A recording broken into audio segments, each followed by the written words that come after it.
Comment ça s'est passé? Vous êtes déjà un peu habitué, vous êtes un homme politique, déjà beaucoup de longues années. Ah, mais vous savez, en politique, il faut savoir gagner, il faut savoir perdre et puis repartir. Donc ça a été une belle campagne. Avec beaucoup d'adversaires sur un siège qui Beaucoup n'existait pas il y a d'adversaires sur un quelques temps. siège qui n'existait pas, sur un siège qui a été créé à l'issue du dialogue politique. On a estimé qu'il fallait reconfigurer un certain nombre de sièges. Et le siège unique du 2e arrondissement du canton de Tanloli a été créé. Et puis il y a eu une multitude d'adversaires. Mais si vous voulez, ce n'est pas ce que je veux retenir. Ouais, Ce qu'il me faut retenir, c'est la mobilisation des populations, des jeunes, des femmes, des notables autour d'une candidature de l'espoir. Voilà. C'est-à-dire que nous sommes allés à cette campagne. S'il y a 2 ans, on nous avait dit qu'on gagnerait dès le premier tour, certains auraient été quand même circonspects. Donc il y a un travail qui a été fait et qui fait qu'aujourd'hui, une responsabilité. Être élu au premier tour, c'est bien. Oui. Mais il faut entendre le message. Le message, c'est qu'on vous fait confiance, on vous confie notre siège, vous en êtes le porte-flambeau, le porte-étendard, et on attend en retour un certain nombre de projets de développement sur des situations qui sont simples, de l'eau potable, un peu d'énergie si possible, financer les micro-projets. Donc ce sont des choses simples.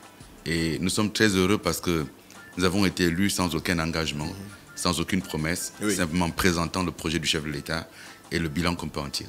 Et c'est vrai que le siège unique du 2e arrondissement de Makoko et du canton de Tanloli vous a fait confiance, mais comment vous jugez aujourd'hui le positionnement de Logwe Vindo sous l'étendard d'Ali Bongo, parce que quand on voit sur 12 sièges, 11 ont été remportés de facto dès le premier tour par le PDG. Il n'y a que le siège de un des sièges dans l'Azadier qui a été remporté par le PSD.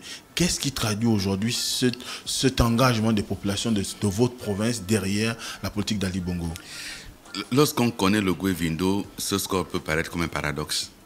Nous sommes l'une des provinces qui a le moins reçu d'investissement public ces 10 dernières années. Nous sommes l'une des provinces qui connaît le plus fort taux de chômage des jeunes avec des situations sociales difficiles, y compris au cœur même de Makoko.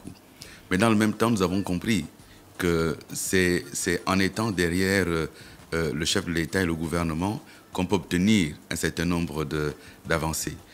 C'est pour cela que je disais qu'il y a une responsabilité derrière cette victoire, qui est d'ailleurs d'abord la victoire du chef de l'État, la victoire de tous ceux qui sont mobilisés, le Premier ministre, qui a soutenu toutes les candidatures, qui s'est personnellement engagé pour qu'on remporte ces élections dès le premier tour. Et je pense qu'on lui doit aussi cette victoire globale dans le Vindo. Maintenant, il va falloir travailler dans une vraie dynamique, pas seulement le Vindo, mais l'ensemble des députés qui ont été élus pour le compte du Parti démocratique gabonais, soutenir le gouvernement, l'amener à agir davantage, l'amener à faire plus, parce que nous n'aurons plus demain d'excuses. On ne pourra pas dire demain qu'on n'avait pas de majorité pour travailler. Le peuple nous a donné une majorité claire qui s'est dégagée dès le premier tour. Il s'agit maintenant de transformer notre pays, comme le slogan de campagne l'a dit, il faut accélérer la transformation. Et je pense que le prochain gouvernement n'aura pas d'excuses et il aura une assemblée qui en voudra.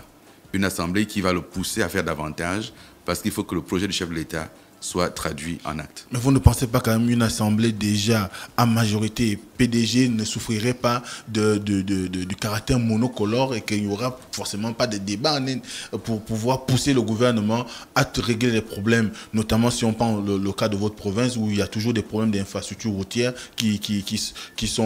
auxquels les populations font face. Est-ce qu'aujourd'hui, la forte majorité ne peut pas être un frein aussi?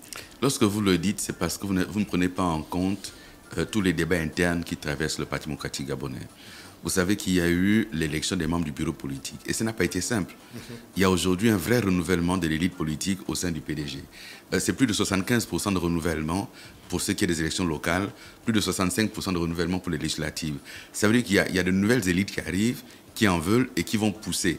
Nous sommes, nous qui avons 50 ans aujourd'hui, une génération intermédiaire entre ceux qui nous ont précédés, qui sont en train de partir, et vous qui arrivez derrière, qui poussez. Donc il nous faut travailler pour mériter notre place, sinon aux prochaines élections ne sera plus là.